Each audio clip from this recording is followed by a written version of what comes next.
Hideyoshi Zankichi, an ordinary student constantly haunted by feelings of inferiority, is once again drawn into the world of Medaka Kurokami when he is asked to help the student council, an assembly of people who are anything but normal.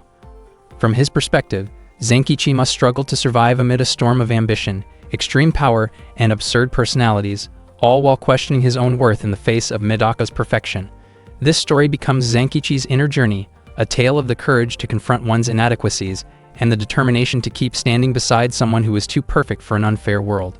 Medaka was inaugurated as the 98th Student Council President of Hakoniwa High School. During the inauguration ceremony, she delivered a speech in front of all Hakoniwa High School students. In her address, she asked every student to freely share their opinions by submitting them through the suggestion box, encouraging them to write down any problems they were facing. Medaka also promised that she would respond to student concerns at any time throughout the year. She showed complete dedication to her role as student council president of Hakoniwa High School. A student named Han Sode admitted that he was impressed by Medaka's confident attitude during the speech, noting that she clearly seemed accustomed to speaking in front of large crowds. According to Zankichi, Medaka appeared more suited to standing above everyone rather than merely standing in front of them.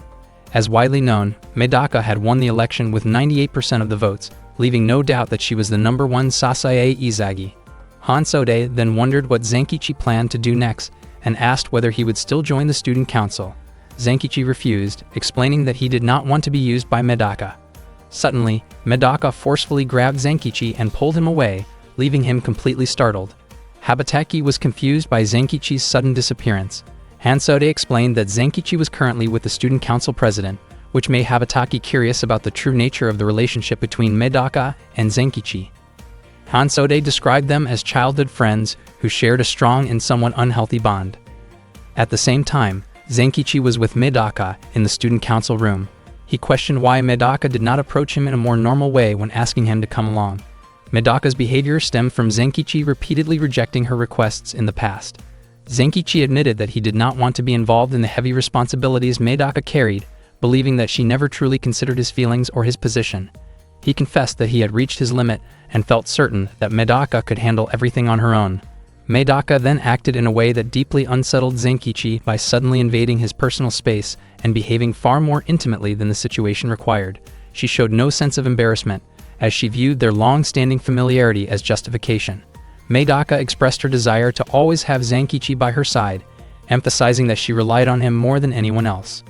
Medaka then shifted the conversation to the suggestion box, explaining her intention to resolve every problem submitted by the students. She took one letter from the box, which described concerns about the Kendo Hall being occupied by delinquent third-year students. The writer of the suggestion urged the student council to remove them as soon as possible. The Kendo Hall was one of the school's important facilities, a building filled with tradition and history. It had remained in use until the previous year, but the Kendo Club had been disbanded due to a lack of members. As a result, the hall had been left neglected and was now being used by third-year delinquents. Medaka and Zankichi immediately headed to the Kendo Hall, where they encountered a group of third-year delinquents. Medaka explained that she had come in response to a complaint submitted through the suggestion box. The leader of the delinquents, Mahibi, threatened Medaka by pointing a bamboo sword toward her. He showed no concern for Medaka's overwhelming 98% support from the student body, claiming that the remaining 2% belonged to his group. Mahibi was shocked when Medaka effortlessly seized the bamboo sword before he could even perceive her movement. Zankichi recognized the technique Medaka used as a disarming maneuver that was not meant to be used lightly. Frustrated, Mahibi ordered his followers to surround Medaka and Zankichi. Medaka calmly pointed out the numerous rule violations committed by the third-year delinquents, including inappropriate uniforms, excessive accessories, and dyed hair. With astonishing speed, she managed to confiscate all the cigarettes hidden in their pockets. Medaka advised them to quit smoking for the sake of their health. The delinquents were stunned by the speed of her movements, to the point that they believed she was using ninja techniques. In reality, Medaka was not using any special tricks, but rather advanced kendo footwork involving precise entry and retreat movements. At Medaka's level, these techniques appeared almost invisible to untrained eyes. Medaka reprimanded the delinquents for disrespecting and damaging school property. They reacted with resentment, unwilling to accept guidance from her. Medaka then described the delinquents as deeply pitiful, stating that they had tarnished the passion once held by true club members. She concluded that there was a logical explanation behind the unfortunate path they were heading toward, a path filled with misdirection and poor choices. Faced with Medaka's overwhelming presence, the delinquents began to feel insignificant. They admitted that they were nothing more than ordinary troublemakers who played around with wooden swords. The ability Medaka demonstrated at that moment was her talent for overwhelming those she perceived as morally and mentally weaker. She speculated that the third-year delinquents may have been neglected by their parents, failed to find proper guidance from a mentor, or been betrayed by friends in the past. Medaka reassured them that they did not need to worry, as she intended to rehabilitate all of them. She promised to train and guide them onto the true path of the sword. As part of her rehabilitation plan, Medaka subjected them to an intense and demanding training regimen consisting of 1,000 basic strikes. The third-year delinquents were completely unable to resist her authority or skill. After that, Zenkichi had lunch with Hansode in the cafeteria. Hansode felt curious about what was really going on in Zenkichi's head. She wondered why Zenkichi always seemed to get pulled into Medaka's world. Zenkichi explained that Medaka had always been unusual since they were little.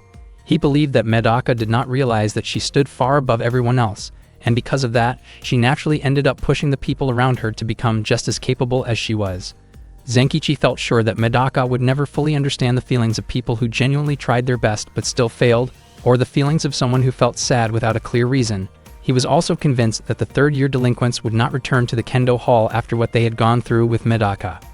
Hansode laughed after hearing this. In her view, even though Zenkichi and Medaka had been close for a long time, she believed that Zenkichi did not actually understand Medaka as well as he thought he did. She felt that if Medaka were that easy to understand, then Zenkichi would not have ended up dealing with so many problems. Zenkichi realized that if things did not come to an end soon, he might find himself in serious trouble. Hansode also informed him about the student council position elections that would take place after school. If all the student council positions were filled, then Medaka would no longer be able to pressure Zenkichi to get involved. Meanwhile, Zenkichi remained irritated by Hansode's comment that he did not understand Medaka. He felt that this was unfair since he had been with Medaka since the age of 2, which meant he should understand her better than anyone else. When he entered the Kendo Hall, Zenkichi was shocked to find the place clean and neatly organized. Medaka scolded him for arriving late, as she had been waiting for the third-year delinquents who were also supposed to come for practice. Zenkichi was certain that those delinquents would not show up. He believed they would never open their hearts to Medaka, even though she had cleaned the place, especially since they did not even know her personally. Medaka firmly stated that she was born to help people she did not know, and that she felt at ease once she had done something for others. Zenkichi remarked that if he had been blessed with talents like Medaka's, he might have chosen to live his life the same way.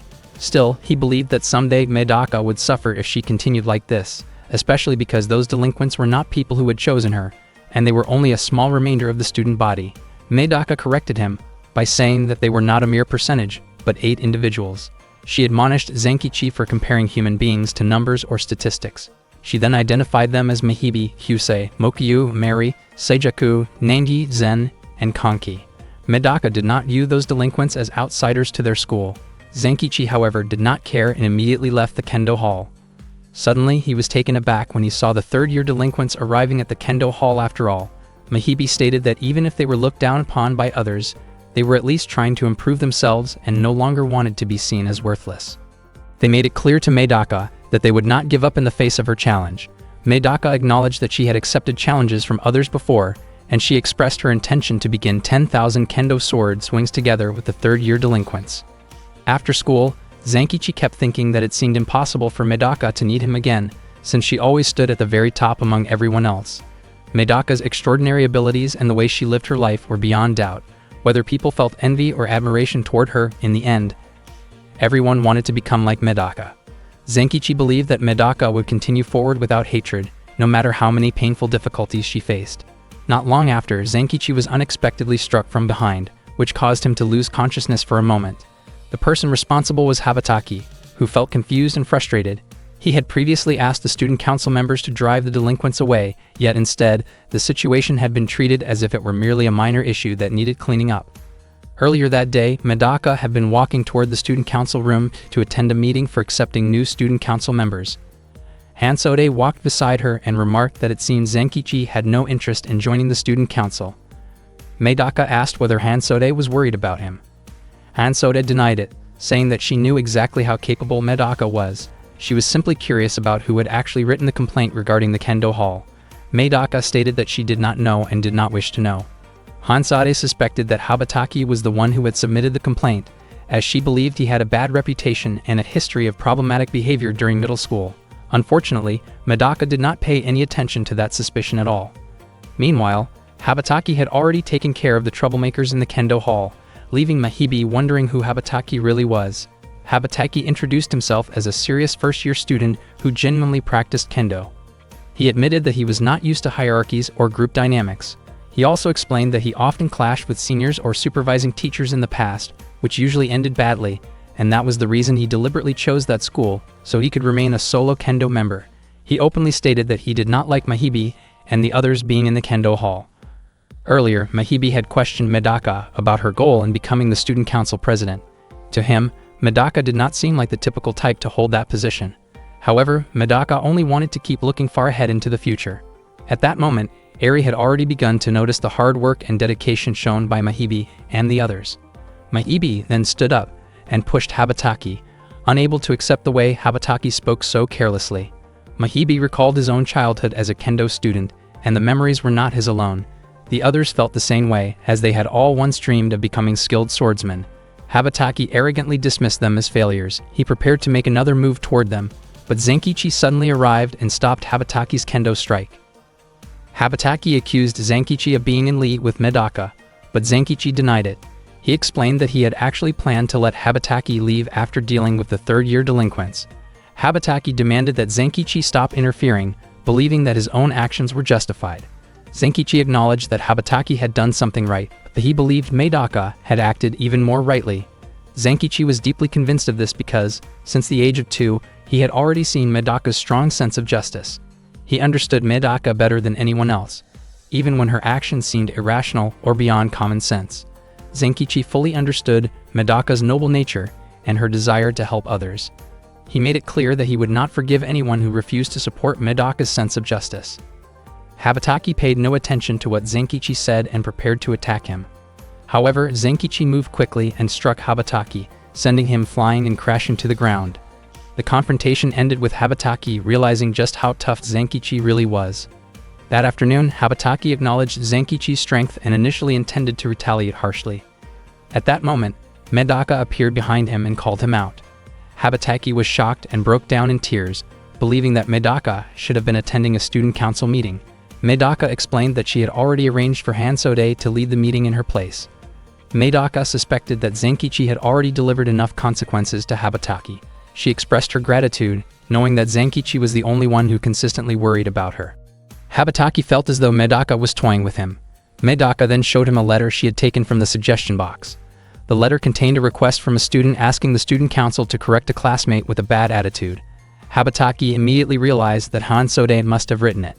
Medaka stated that Habataki had been led astray because he lacked love and support. She then gave Habataki a firm punishment to ensure he would reflect on his actions. After the incident, Mahibi and the others resumed practicing kendo together, with the club now operating under Habataki's guidance. Medaka placed flowers as decorations after successfully resolving the student issue. Zenkichi was surprised to see that Medaka also had a gentle, feminine side. Medaka confidently believed that she would never fail, as she always trusted that her room would be filled with flowers. Zenkichi asked whether Medaka could truly manage everything, especially since she had failed to recruit new student council members after leaving the meeting the day before.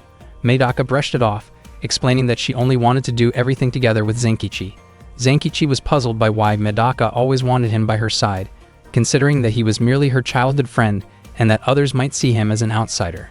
Medaka believed that Zenkichi understood her better than anyone else, and the feeling was mutual. More than that, Zenkichi had been the only one who continued to worry about her from the time she was 2 years old until now. Medaka was convinced that she could help others as long as Zenkichi stayed beside her.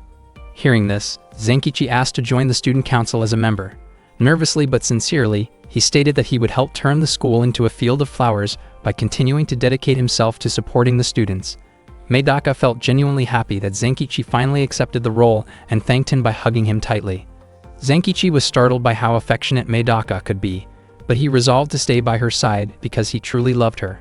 Medaka then assigned Zenkichi the position of general assistant, the lowest rank in the student council, and encouraged him to work hard to rise through the ranks.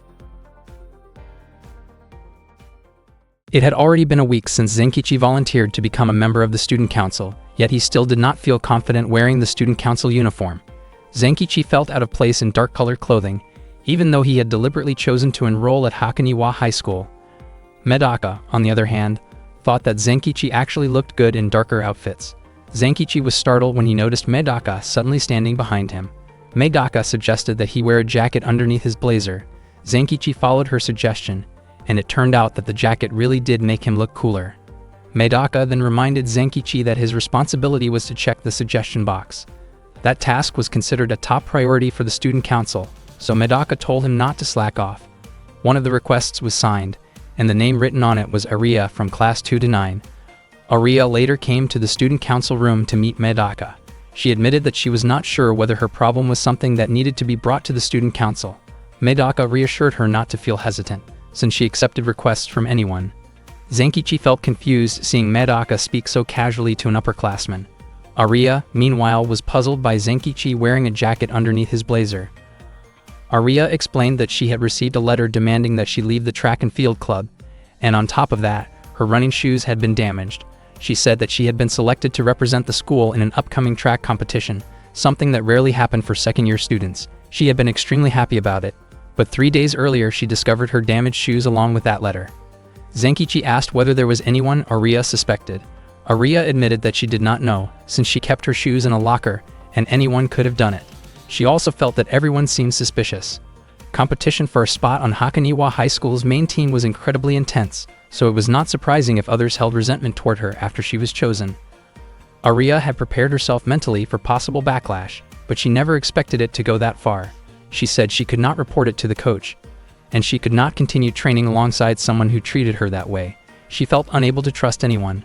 Overwhelmed by stress, Aria broke down and confessed that she had been unable to sleep at night. Medaka told Aria to calm down and promised that she would help bring the situation to an end. She assured Aria that she would uncover who was responsible. Zenkichi never imagined that sports clubs could have such a dark side. From the fact that the trouble involved members of the main team, Medaka concluded that the culprit was most likely a female student. She believed the person had been in the track club for a long time, was talented at running, was a fan of a famous running shoe brand, was left-handed, regularly read the Fuguruma newspaper, and lived in Block 23. Zenkichi was stunned by how specific her deductions were. Medaka explained that the shoes had been damaged with scissors and done carefully, without leaving even a scratch on the logo. From that, she concluded that the culprit liked the shoe brand. The cuts were made with the left hand, and there was also a clipped line from the Fuguruma newspaper attached to the back of the letter. When Zenkichi asked how Medaka knew the culprit lived in Block 23, she explained that newspapers sometimes varied by distribution area depending on the printing day. The newspaper used for the note was from Week 14's edition, which was distributed specifically in Block 23. Zenkichi realized just how unsettling Medaka's deductive skills could be. Medaka deeply despised anyone who sabotaged another person's hard work, and she was clearly on the verge of anger, ready to take action herself. After that, Zenkichi told Hansode about everything, and the two of them decided to look for the culprit. Hansade revealed that she suspected Isagi, a third-year student and a member of the track club. Isagi specialized in running just like Aria, was left-handed, and wore the same brand of running shoes that had been damaged. Hansode also knew that Isagi's family had subscribed to the Fuguruma newspaper for 3 years and that Isagi lived in Block 23. Hearing all of this, Zenkichi was completely bewildered by how Hansode managed to gather such detailed information. Hansade simply told him that he did not need to know. Hansode also knew that Isagi had failed to secure a spot on the main team after Aria was selected. Zenkichi suspected that Isagi might have acted out because her pride as a senior had been hurt when she was replaced by a junior. Medaka believed that they should not label someone as a wrongdoer without solid evidence. Zenkichi admired Medaka's strong ideals, though he felt that collecting more evidence was unnecessary. At the same time, he knew they could not confront Isagi indirectly forever. Unexpectedly, Medaka went straight to Isagi and asked whether she was responsible for damaging the running shoes. Isagi was shocked and immediately ran away. Zenkichi hurried after her, but at that very moment, Hansode suddenly asked why he was wearing a jacket underneath his blazer. Meanwhile, Isagi felt panicked and kept running at full speed. She could not understand how Medaka had figured things out so quickly. To her surprise, Medaka began closing the distance. Isagi's face was filled with anxiety as she explained that she could run 100 meters in 12 seconds. Medaka calmly responded that her own average time for the same distance was 11 seconds. Isagi had no idea what to do and even climbed a fence to escape Medaka's pursuit. Isagi knew that Medaka was the new student council president at Hakoniwa High School, someone rumored to have corrected the behavior of delinquent members in the Kendo Club almost immediately after taking office. Isagi was terrified, convinced that if Medaka ever discovered the full truth, the consequences would be extremely severe for her. Medaka then leaped into the air to surpass Isagi's running speed, and before long, she landed directly in front of Isagi. Medaka once again asked whether Isagi was truly responsible. Isagi denied it, saying that she had not damaged Aria's shoes with scissors and had not written a letter telling Aria to leave. Without realizing it, Isagi ended up revealing everything herself. Suddenly, Isagi nearly lost her balance, and Medaka immediately caught her. Medaka apologized for interrupting Isagi's training and said she was sure Isagi practiced seriously every day, since her running speed had been impressive. Medaka admitted that she admired people who were willing to work hard. Isagi was still confused by Medaka's attitude and wondered if Medaka simply did not know how to accuse someone properly. Zenkichi explained that it was not that Medaka did not understand how to accuse others, but that she understood how to trust people instead. Isagi then wondered why Zenkichi was wearing a jacket underneath his school blazer. Zenkichi was surprised by the reaction, since he had hoped it would make him look cool. Zenkichi reflected that during middle school, his role had been to deal with problems that could not be resolved through normal means, but in high school, his duties were limited to managing the suggestion box. This time, he chose to do what Medaka asked and decided to trust that Isagi would not repeat her mistake. After that, Isagi quietly reflected on her own actions. Zenkichi could not understand why no one praised his stylish appearance. Aria suddenly appeared and startled him, then told him that his look was cool and unique. Aria explained that her shoes had disappeared from her locker, but in their place she had found an apology letter along with a new pair of running shoes. With the issue resolved, Zenkichi thought Medaka would finally be able to rest easy. Unexpectedly, Medaka was still concerned about the person who had taken Aria's damaged shoes. Zenkichi was shocked that even a genius like Medaka could sometimes overlook simple things. The suggestion box introduced by the new student council president at Hakoniwa High School soon became known as the Medaka box and quickly received positive responses. That day, Zenkichi found 3 requests inside. He realized just how many people at the school were dealing with problems, and this time the requests seemed stranger than usual.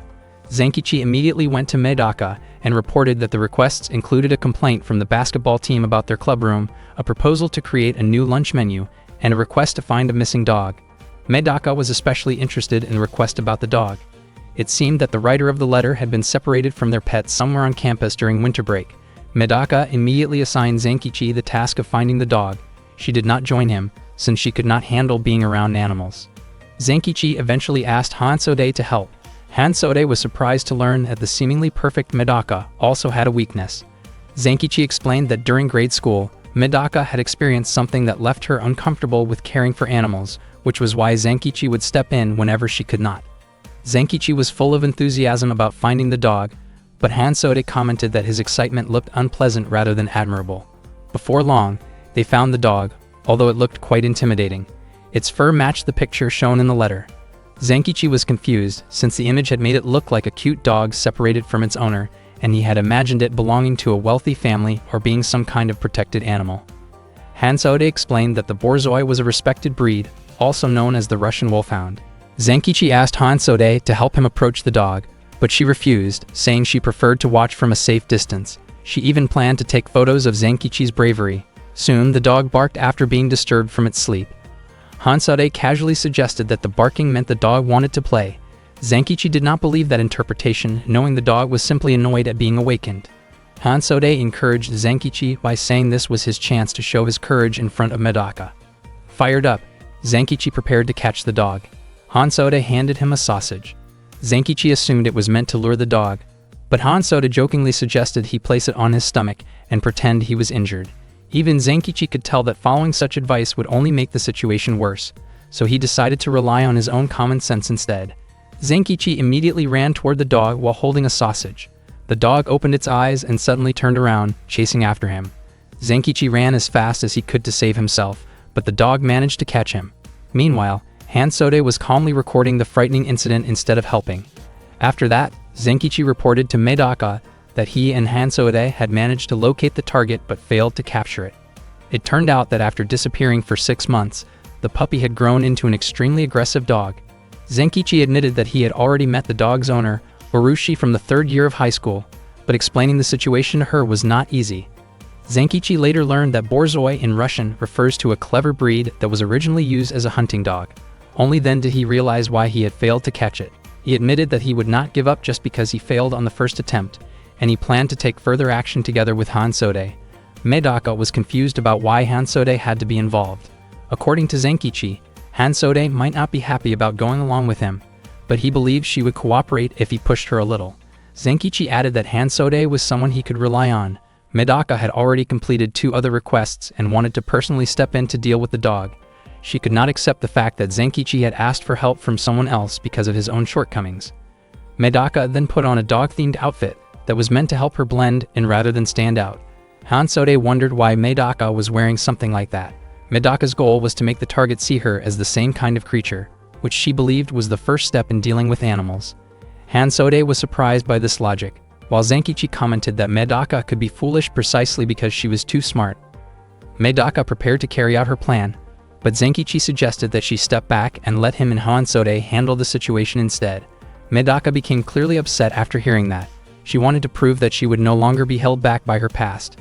Zenkichi was puzzled by Medaka's sudden burst of motivation.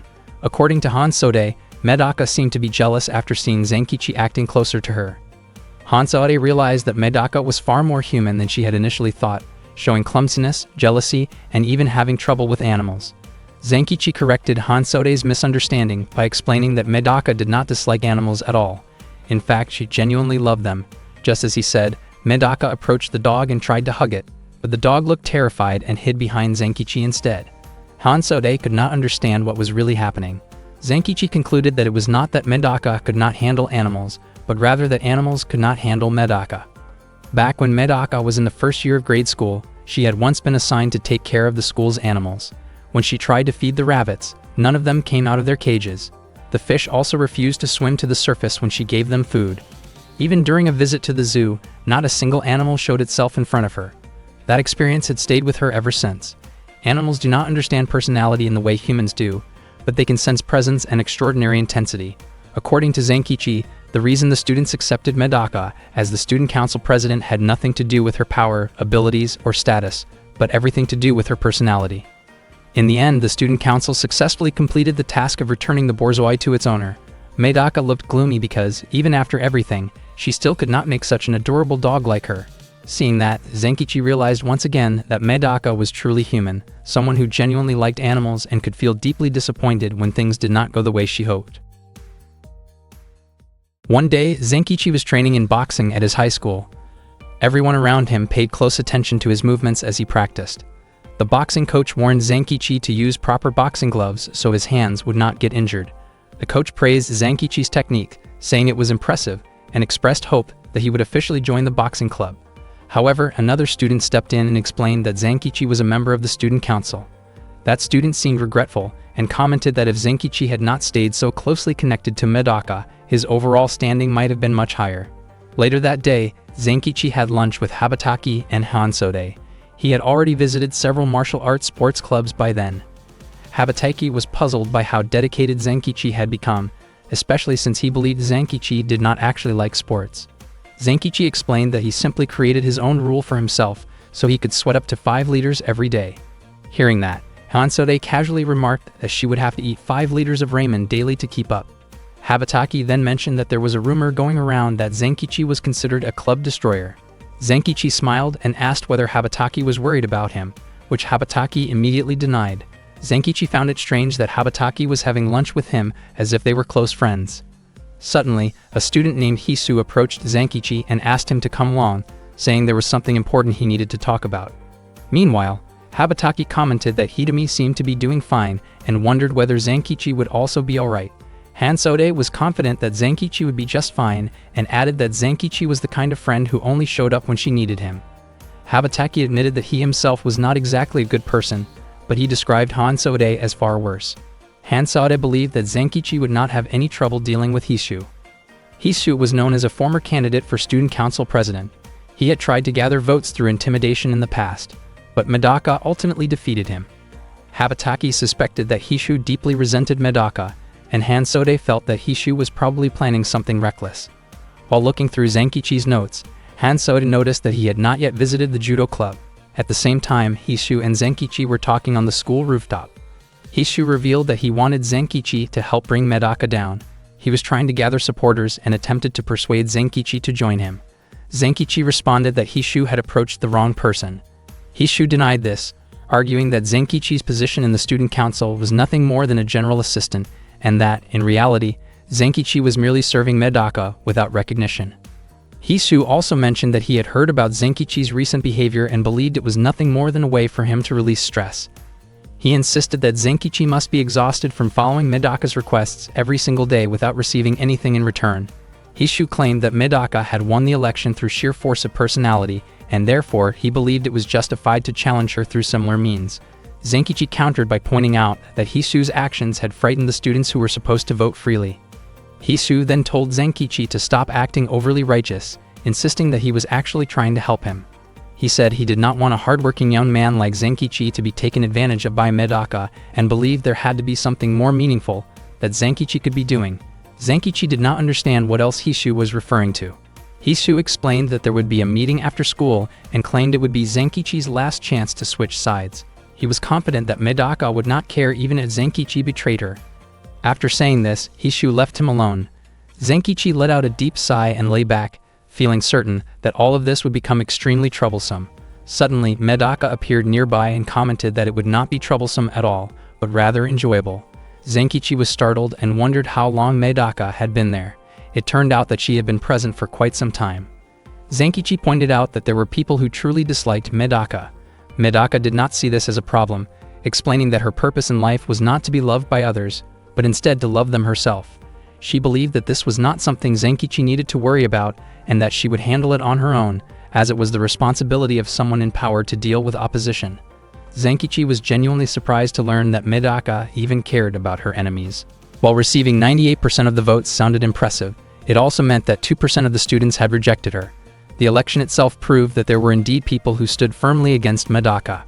Meanwhile, Hishu was secretly planning a rebellion with his friends. They prepared makeshift tools from wood and nails, but Hishu felt their supplies were still not enough. He repeatedly struck the wooden pieces against a table to sharpen the nail tips, showing how serious he was about the plan. One of his friends warned him that his actions were going too far. Even if Medaka was often described as overwhelming, she was still a girl and a fellow student. Hishu lashed out at them instead, insisting that Medaka was not some small monster but more like an unstoppable force. He even demanded to know whether anyone understood Medaka's weaknesses. They had heard rumors that she was weak against animals, but that idea quickly fell apart because Medaka was known to keep a dog. Hishu angrily blamed his friends for his failure in the student council president election, saying they were the reason he had not been chosen. Not long after that, Zenkichi suddenly appeared. Hishu welcomed him with excitement, but Zenkichi immediately knocked away all of their prepared tools, sending them flying and embedding harmlessly above them. Hishu was stunned by Zenkichi's actions. Zenkichi calmly explained that even if Hishu and the others carried out their plan, they would never be able to hurt Medaka. Zenkichi refused to stand by and do nothing. He understood that Medaka was capable of handling almost anything on her own, but he personally could not ignore the situation. He agreed with Hishu on one point, that there was something he himself could do, and he chose to become someone who could protect Medaka. Enraged, Hishu tried to strike Zenkichi with a wooden piece, but Zenkichi dodged instantly. Before Hishu could act again, Zenkichi knocked him aside, leaving him unable to continue. Hishu's friends became frightened, and Zenkichi instructed them to spread a rumor that Medaka, the student council president, had a guard dog by her side. That way, the student council members would start moving for their own personal reasons rather than through open conflict. Elsewhere, the judo club members were in the middle of their training. They believed that Zenkichi, known for shutting down clubs, would never dare show up there, especially since the judo team was made up of top-level national competitors. One of the members, Nekami, wondered why Zenkichi had been destroying other clubs in the first place. Koki commented that Zenkichi was probably just venting his personal frustration. He added that someone who relied only on physical presence, like Zenkichi, did not belong beside Medaka. Nekami was surprised that Koki spoke so confidently about this. Koki claimed that Zenkichi was insignificant compared to Medaka, whom he saw as something precious to himself. Around the same time, Medaka had prepared a welcoming event for the supposed rebels, but no one showed up. That afternoon, Isagi and Ariya were running toward their training area. Isagi urged Ariya to hurry so they would not be late. Aria was confused because Izagi had waited for her to finish changing earlier and asked why Izagi had been acting so kind to her lately. Izagi brushed it off and ran ahead, but she accidentally collided with Koki as he passed by. Fortunately, Koki caught Izagi before she fell. Izagi was startled to realize that Koki was holding her steady. Koki gently reminded her to be more careful. Izagi apologized and found herself momentarily captivated by Koki's calm presence. After Koki left, Aria came over, and Izagi asked if Aria knew who he was. Aria explained that he was Koki from class 2 to 11, widely known among second-year students as the Prince of Judo. Later that day, Medaka invited Zenkichi to visit the judo club with her. When Zenkichi noticed that Medaka was dressed in an inappropriate and careless way for a public setting, he scolded her and told her to change into proper clothes. Medaka did not understand why he was so upset, as she thought it was harmless, but Zenkichi insisted on basic decency. Around that time, a request arrived in the suggestion box from Nekami, the judo club captain. Zenkichi recognized her as a member of the famous special team, often known for her intense style. Nekami was about to step down from her position and asked the student council to help choose her successor, which meant they had to come in person. Zenkichi realized that this was exactly why he had been avoiding the judo club. When they arrived, Nekami greeted them enthusiastically and formally introduced herself as the judo captain. Medaka immediately said that she would help. Nekami admitted that she was struggling to find a suitable replacement. Zenkichi sensed that something about Nekami felt unusual. Suddenly, Nekami mentioned that someone wanted to greet Medaka and then called Koki over. Koki approached Medaka with great respect and courtesy, but Medaka quickly told him that such formality was unnecessary and did not suit him. Koki explained that he felt no embarrassment and simply wanted to express his gratitude to her. Medaka gently corrected his posture and encouraged him to stand confidently. She then explained that she had come to the judo club as part of her duties as student council president, specifically to help select a new leader for the club. Medaka then suggested that Koki spend some time talking with Zenkichi, sensing that there was something the two of them needed to discuss privately. Koki immediately approached Zenkichi, and it was obvious that the two of them deeply disliked each other. Koki scolded Zenkichi, blaming him for being the reason Medaka did not receive a perfect 100% of the votes. Zenkichi felt certain that all of Koki's fans would be heartbroken if they ever found out that their beloved judo prince had mocked someone from a lower grade. Koki firmly stated that both his body and soul belonged only to Medaka, so he was willing to accept insults and even be seen as a dangerous presence for her sake. Since their middle school days, Koki had always liked Medaka and despised Zenkichi. Medaka had already gained many admirers back then, although none were as devoted as Koki. At that time, Medaka announced that she would test the judo skills of every club member, asking them to step forward and challenge her directly. Everyone was stunned by her declaration. Nekami laughed and remarked that Medaka seemed to be underestimating the long history of their judo club. Koki asked Nekami not to blame Medaka, believing that only he and Nekami were capable of standing up to her. Betsue, the vice captain of the judo club, then volunteered to face Medaka, claiming that he was the most suitable person to step in. Betsue moved forward with the intention of restraining Medaka in close combat, but she reacted instantly and threw him to the mat. He was defeated in a single move. Medaka confidently stated that she would defeat everyone present. Koki finally realized just how incredible she truly was, noting that Medaka had continued to shine brighter since their middle school days. Nekami then asked for Zenkichi's opinion about Medaka. Zenkichi explained that since their second year, Medaka's abilities had already been on a monster-like level, so what had just happened was not surprising to him at all. Nekami laughed again and said she felt the same way. Many people called Medaka a genius monster, but Nekami believed that Medaka was simply doing what she was capable of. To Nekami, what Medaka did was no more impossible than walking on two legs. Instead, Nekami found it remarkable that someone like Zenkichi could keep up with a monster like Medaka. Hearing that, Zenkichi became visibly nervous. He admitted that he had never intended to stay by Medaka's side, but Medaka was the one who kept dragging him along everywhere. He also explained that Medaka was the reason he had been forced to join the student council. From this, Koki concluded that Zenkichi had not joined the student council of his own free will. He then asked whether he could take Zenkichi's position instead, making it clear that he was completely serious. Up until that point, Koki had endured every joke out of respect for Medaka, but he felt that someone like Zenkichi had crossed a line. Koki looked down on Zenkichi, seeing him as someone weak who hid behind others and believing that Zenkichi should learn to stand on his own. Zenkichi strongly rejected that idea, arguing that he was at least capable of protecting Medaka from inappropriate attention. As their argument grew louder, Nakomi stepped in between them and told them to stop fighting, reminding them that they were inside a sacred judo dojo. Nakomi added that although Zenkichi had not destroyed the judo club, she was certain that he had received proper judo training. She suggested that Kaoki and Zenkichi settle their dispute through a judo match. Both of them were shocked by the proposal. Nakomi explained that if Kaoki managed to defeat Zenkichi, the two of them would switch roles. Kaoki would join the student council, while Zenkichi would enter the judo club and take over Nakomi's position as captain. Zenkichi wondered whether this had been Nakomi's intention when she submitted her request in the suggestion box. Nakomi admitted that it was, adding that she genuinely admired men who fought with determination like Zenkichi. Zenkichi was left stunned by her words. Meanwhile, Medaka had already defeated every remaining member of the judo club. That day, Zenkichi was set to compete in a judo match against Kaoki. Nakomi explained that the match would follow Kaoki's team's standard judo rules, with no time limit. The scoring system was 10 points to 1, meaning that if Zenkichi managed to earn a single point before Kaoki reached 10 points, then Sasae would be considered the winner. Kaoki mentioned that he respected Zenkichi for not running away, comparing him to a creature that stubbornly held its ground, even though he believed that insects were never meant to have tails in the first place.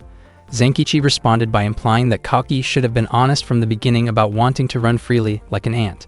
Medaka then stated that the student council would never run away because the student council accepted every request and challenge regardless of the purpose, circumstances, difficulties, or reasons behind them. According to her, that was simply how the Hakoniwa High School Student Council carried out its responsibilities. Medaka warned Zenkichi that he was not allowed to lose and was not allowed to run away either. Nakomi laughed at that remark and commented that the student council president could be quite strict when she wanted to be. Nakomi then told Zenkichi to follow her final instruction, expressing strong confidence that Kaoki would eventually join the student council while Zenkichi would end up joining the judo club. After Nakomi gave the signal, the match officially began. Zenkichi quickly realized that Kaoki was part of a special team as an elite judo athlete, which meant Kaoki could not be defeated using ordinary methods. Because of that, Zenkichi planned to end the match as quickly as possible and launched his first attack. Unfortunately, before his move even reached Kaoki, Kaoki swiftly threw Zenkichi to the mat. Kaoki acknowledged that he did not mean to dismiss Zenkichi's efforts. On the contrary, he respected Zenkichi for continuing to challenge him, even if that determination only amounted to effort rather than results. Kaoki then told Zenkichi to stand up again, stating that he still needed 9 more points. He was determined to overwhelm Zenkichi in front of Medaka and force a clear defeat.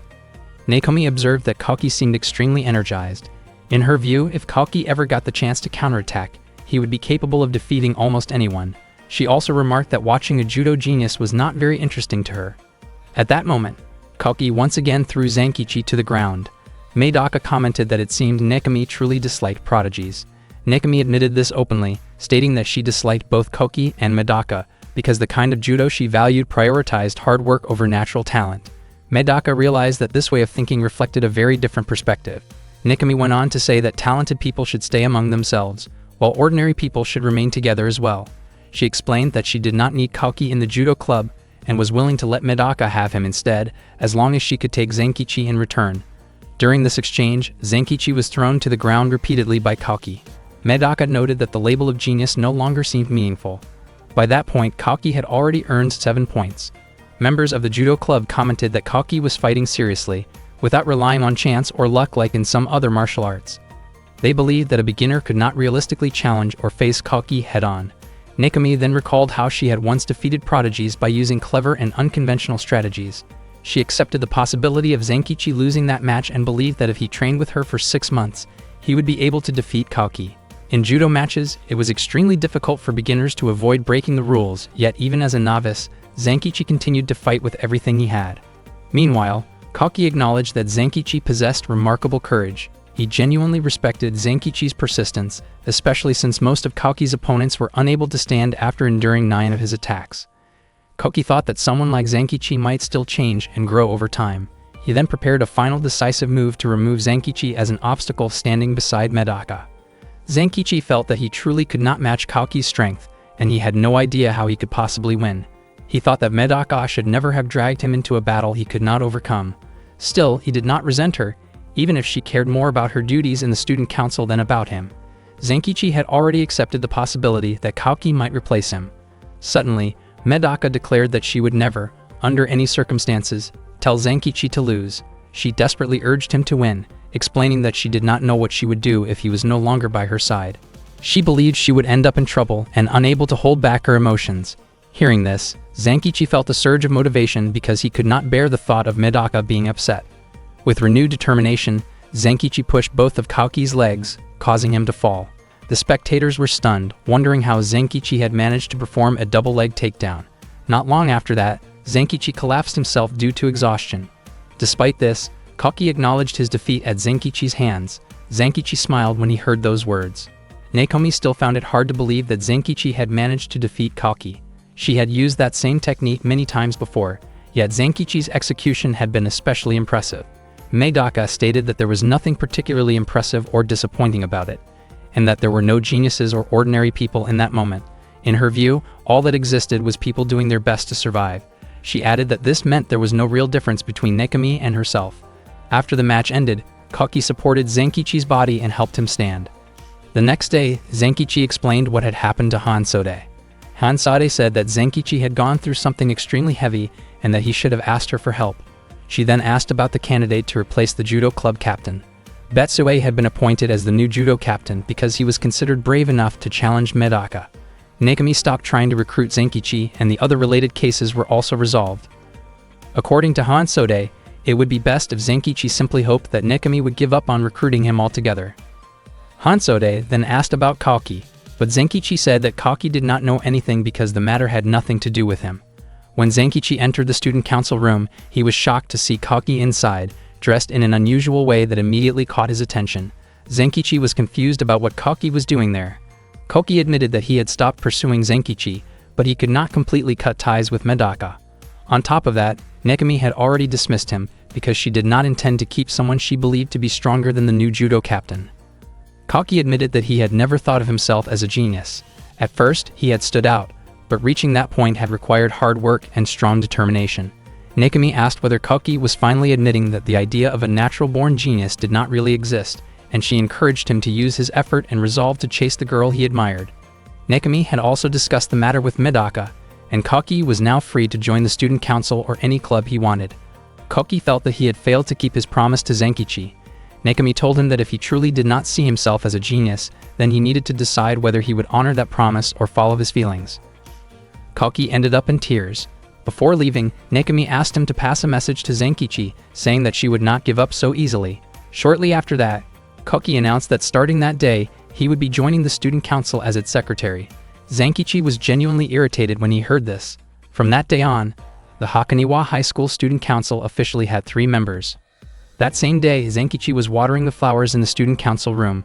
The number of flower pots had increased so much that some of them clearly needed to be moved outside.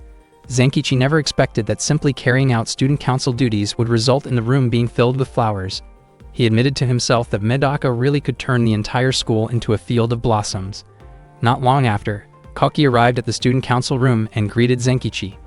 Kaoki used to see Zankichi as a dangerous presence, but after watching him carefully tend to the flowers, he now thought of him as someone surprisingly beneficial. Zankichi was puzzled by Kaoki's choice of outfit. Kaoki smiled and explained that he was following Medaka's example in every way, including adopting a bold and unconventional style. Zankichi was left completely stunned by that reasoning. Kaoki then wondered why Medaka had not arrived yet. It turned out that Medaka had gone out to pick up the person responsible for managing the suggestion boxes. Zankichi admitted that student council duties felt overwhelmingly demanding, so he told Kaoki that he should say so if he ever wanted to resign. Kaoki, however, made it clear that quitting was not an option for him. Later, Medaka invited Kana, a third-year student, to explain her request. At that moment, Zankichi found his attention drifting to Medaka's summer uniform. Kana explained that she simply hoped Medaka would write a letter for her. She had been captivated by the beautiful handwriting on the posters Medaka created. Zankichi acknowledged that Medaka's handwriting was indeed famous. Back in 3rd grade at grade school, Medaka had studied under a renowned calligrapher, although that teacher had been forced to resign after only 3 months. Kana admitted that she struggled with poor handwriting and wanted Medaka to write the letter on her behalf. Medaka did not mind helping, but she assigned Kaoki to take on the task and asked him to handle it with full responsibility. Kaoki promised that he would do so. After reading Kana's written request, Zankichi agreed that her handwriting was far from neat. He believed there would be no problem if Kaoki handled the task, but Medaka pointed out that the real issue was that it seemed too easy. Kana then shyly admitted that she wanted Kalki to write a love letter for her. She realized that it might seem strange, especially since she was known as a tomboy, but she had still fallen in love. This reminded Kalki of how Medaka had never responded to his own confession. Even so, he promised to help Kana and said he would create something wonderful that could win over anyone's heart. Kana was shocked by his confidence and decided to rely on him completely. Meanwhile, Zenkichi was spending time with Hansode in the school's back courtyard. Hansode explained that Kana was famous for being a tough, tomboyish girl. She would rather leave a classroom through a window than take the stairs, and if something got in her way, she would not hesitate to break through it. Zenkichi commented that this sounded less like toughness and more like recklessness. Hansode admitted that she did not know how good Kalki's handwriting really was, but she was certain it would not match Medaka's. She wondered why Medaka had entrusted the task to Kalki. Hansode understood that Medaka might simply want Kalki to gain experience, but she felt that Kana was being used as a test subject, which seemed out of character for someone who usually cared so deeply about others. Zenkichi admitted that Hansode had a point, but he believed that Medaka would never stop giving new members opportunities to grow. He was convinced that Medaka would not recruit anyone who would hinder her work. At the same time, he believed that while Medaka would always help those who were facing problems, she would not step in to save those who refused to stand up for themselves. Not long after that, Kalki handed over the love letter he had written to Medaka, so she could review it again. He explained that it had been a difficult assignment, since it was his first time writing a romantic letter from a woman's point of view, but he still believed the letter turned out beautifully. Medaka asked whether Kalki had written the contents himself. He admitted that he had and then asked for her opinion, since he planned to give the letter to Kana soon.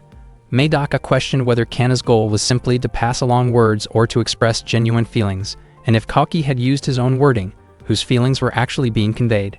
She clarified that there was no misunderstanding involved, because Kana had not asked for help, but made a request instead, which created a problem that did not need to exist in the first place. Medaka had expected Kalki to provide guidance, but instead she felt let down. She then told him that she no longer needed his help. Kalki was shocked to hear that. Zenkichi later woke up and told Kalki not to dwell on it too much. In his view, Kalki was not wrong, it was just that Medaka was always right. Kalki said that he had not failed yet, and that he would not give up over just 1 or 2 rejections. Zenkichi was genuinely impressed by that determination. Kalki then went to see Kana, carrying a large stack of books. He wanted to help her express her feelings until they were accepted. Kana said that she had not asked for that kind of help, but Kalki replied that the student council's duty was to help everyone. He explained that a love letter had to come from one's own emotions and personal choice of words. Kana said that if she were capable of doing that, she would have written it herself from the start. Kalki encouraged Kana to practice so she could write it on her own. He told her to rely on her own feelings and to take responsibility for making her wishes come true. He shared that he himself had never given up on the girl he admired for 10 years.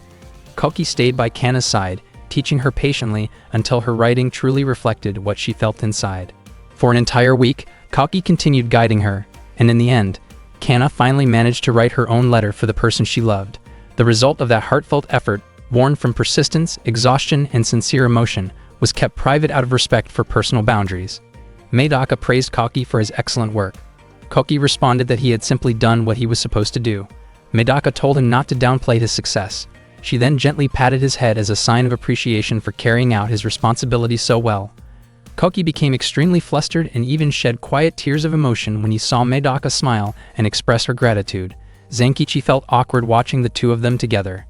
That was Medaka's vision of a school, one where blooming fields of flowers seemed to spread quietly behind the student council room. Hakoniwa High School puts a strong emphasis on student independence, and the student council carries a wide range of responsibilities. On that particular day, the council workload was overwhelming. Zenkichi and Kalki were completely exhausted, and Kalki even felt like quitting. However, Zenkichi made it clear that Kalki could not simply walk away. Kalki admitted that Medaka was truly amazing, since she handled work that was 10 times heavier than what he and Zenkichi were dealing with.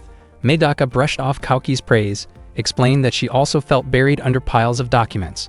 Medaka pointed out that the main issue was that all school clubs had finished recruiting members and had already started their activities, yet there were countless requests related to budget allocations.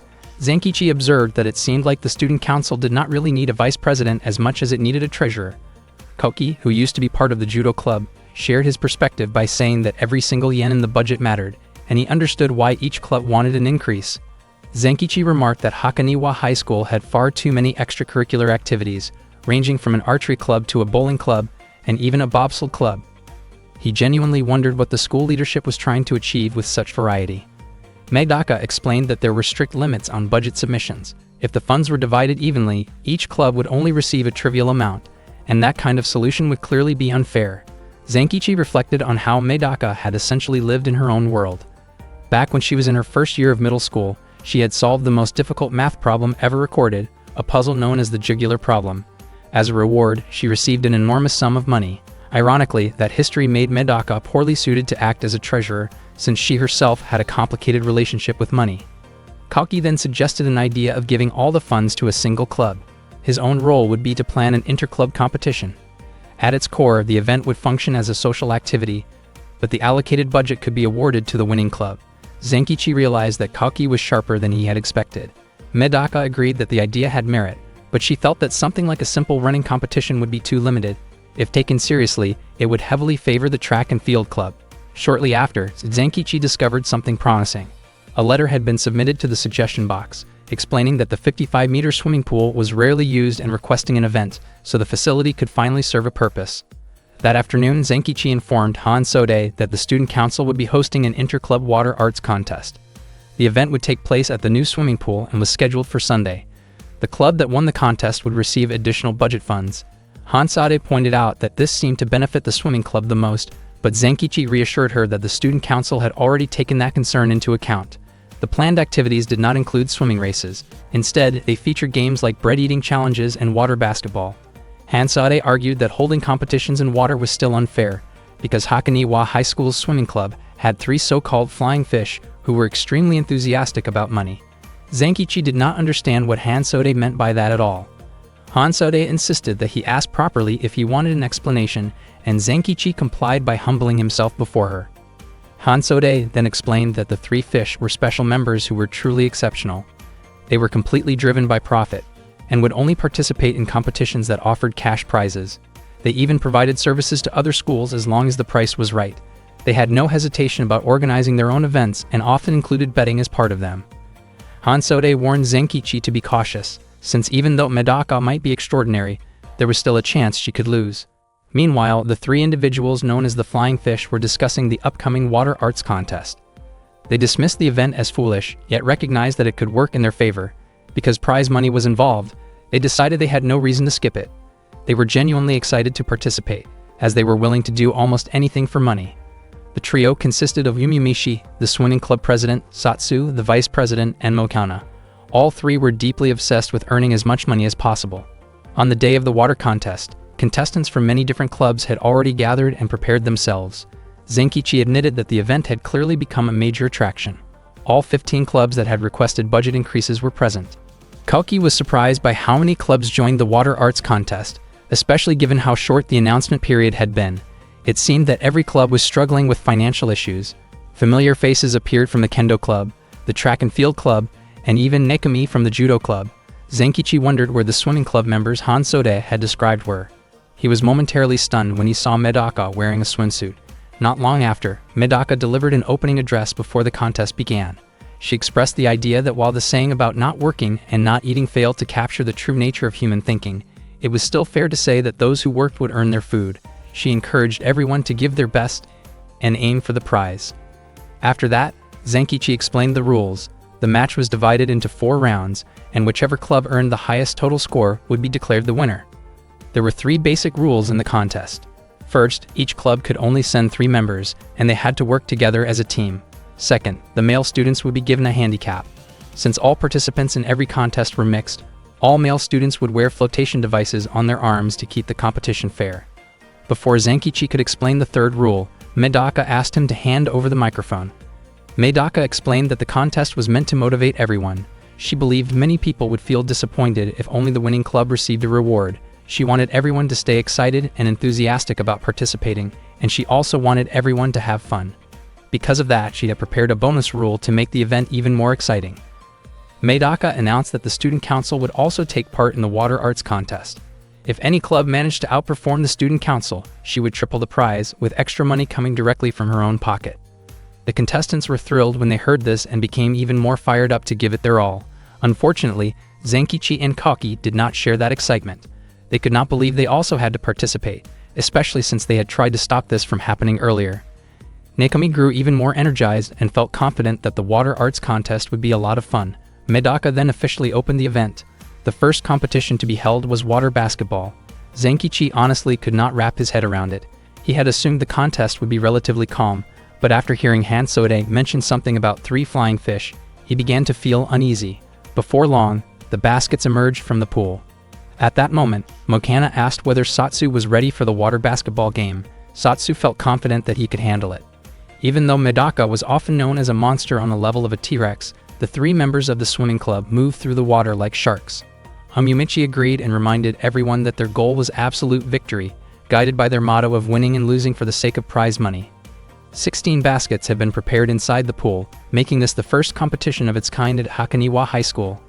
The commentators were the head of the broadcasting club, Thonzaku, along with Hansode. Before the match began, Thonzaku explained the rules. There were a total of 24 balls, with 12 assigned to each team, placed at the bottom of the pool. Each team had to throw as many balls as possible into the baskets before the time limit ran out. Every successful shot counted as 1 point. Thonzaku and Hansode encouraged everyone to compete with full energy.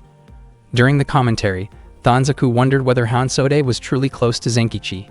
Hansode admitted that her relationship with Zenkichi went back a long time and was very close, and she even said that Thonzaku could ask anything about him. Thonzaku then asked her to share the story behind her connection with Zenkichi. Feeling shy, Hansode explained that she and Zenkichi had attended different middle schools and first met in April, when Zenkichi picked up an eraser she had intentionally dropped. Meanwhile, Zenkichi could not understand why Hansode was talking about something so trivial during the match. Not long after, Nekami laughed and suggested that Zenkichi should have made a different rule. In her view, the flotation devices on the arms would only slow people down when diving to grab items from the bottom of the pool. Zenkichi explained that the flotation devices were meant to give other students an advantage. He emphasized that Nekami was the only one whose team consisted entirely of girls, simply because she did not want any handicaps. Even though Nekami was no longer the captain, she clearly had no intention of giving up her reputation as a troublemaker. Kaki was genuinely confused about why Nekami was not embarrassed to openly admit to bending the rules. Medaka did not mind if Nekami wanted to rely on underhanded tactics, but Medaka intended to use her own methods as well. She was confident that the match would turn into an exciting showdown. Nekami smiled and accepted Medaka's handshake. The prize the contestants were competing for was an increase in the winning club's budget. Meanwhile, Thonzaku asked for Hansode's thoughts on how the basketball match would unfold. Hansode believed that none of them had played this game since grade school, and that the basketball club might have an advantage. Whether on land or in water, the core objective of basketball was still to throw the ball into the basket to score points, which was something the basketball club practiced regularly. Thonzaku admitted that Hansode's reasoning made sense. According to Hansode, the techniques used in water basketball were slightly different, but most people were not aware of those differences. Not long after that, Thonzaku gave the signal to start the basketball match. All the contestants immediately jumped into the pool. The male students struggled to dive because flotation devices were strapped to their arms. At the same time, the female students also had trouble. Even without floaties, the pool was so deep that they could not touch the bottom with their feet, and the balls were out of reach. Once soaked, the balls became heavy, making accurate throws difficult. Sounds of panic echoed loudly from the pool, yet Hansode seemed to enjoy hearing the contestants under that kind of pressure. Meanwhile, Nekami managed to grab one ball from the bottom of the pool. Her teammates called out to her, admitting how hard it was to retrieve the balls, especially since any missed throw caused the ball to sink straight back down. Nekami's expression showed no sign of panic at all, even though she quietly admitted to herself that the match was far more difficult than she had expected. She was surprised to see Zenkichi and Kaki relaxing at the edge of the pool instead of joining in. She questioned why they were not getting into the water right away. Zenkichi and Kaki explained that if they entered the pool, they would only get in Medaka's way. That answer shocked Nekami, and she immediately looked around for Medaka. She wondered where Medaka had gone, but Zenkichi did not seem concerned about her whereabouts. He reflected that relying on tricks or shortcuts might be Nekami's approach, but Medaka was different. Medaka believed in fairness, skill, and doing things her own way, no matter the place or the situation. At that moment, Medaka was carrying 20 balls at once from the bottom of the pool, holding them tightly as she swam upward. Soon she surfaced and threw all 20 balls into the basket at the same time. Every single one went in, and the student council team earned 20 points in a single throw. Danzaku was stunned and never expected Medaka to use such an extreme strategy. Hansode, however, believed that Medaka's method was actually the most correct one. She had explained earlier that underwater basketball required a slightly different technique, and throwing multiple balls together could be more effective. A larger mass made aiming easier, with gravity helping guide the throw. Since the balls were thrown upward at the same time, they would not scatter apart. Hansode also praised Medaka's incredible lung capacity, as she had stayed underwater long enough to collect all 20 balls. Inspired by this, the other contestants quickly began using the same method, growing more enthusiastic as they raced to score points. Before long, the match time ran out and many clubs ended up with tied scores. Zenkichi felt indebted to Hansode for sharing the technique, since other clubs were also able to earn 20 points. He believed that if the organizers alone had the highest score, people would naturally question the fairness of the results. Medaka, however, did not see it as owing Hansode anything, especially since the student council did not take first place in the end. The swimming club claimed the top position, and no one noticed that they had reached 20 points even faster than Medaka. The swimming club was represented by 3 students nicknamed the Flying Fish, whom Hansode had mentioned earlier. Medaka approached them, feeling puzzled. She reflected on how long she herself had held her breath while diving, and she realized that they must have used a technique of releasing air beforehand to sink more quickly. She noted that this approach was extremely risky and left no room for mistakes, which could lead to serious consequences. Medaka could not help but wonder why they would push themselves that far. It became clear that the team was entirely focused on the prize money, smiling for every yen they earned and showing little concern for anything beyond their goal. The Hakaniwa High School Student Council places a very strong emphasis on achievement and actively launches various special programs to attract outstanding students from different regions. All students from grade 10 and above are considered part of the special program. The school provides them with a wide range of facilities to ensure they can enjoy a comfortable school life. However, the special teams are filled with students who have unusual personalities, especially when unexpected events occur, such as the actions of the 3 so-called flying fish from the swimming club. The water arts competition continued, with the second event being a 3-legged water race.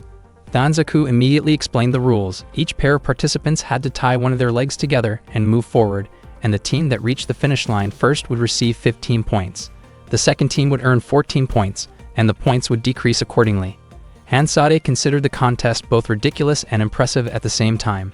According to her, the track club might have an advantage, but the swimming club and the student council would also show their capabilities.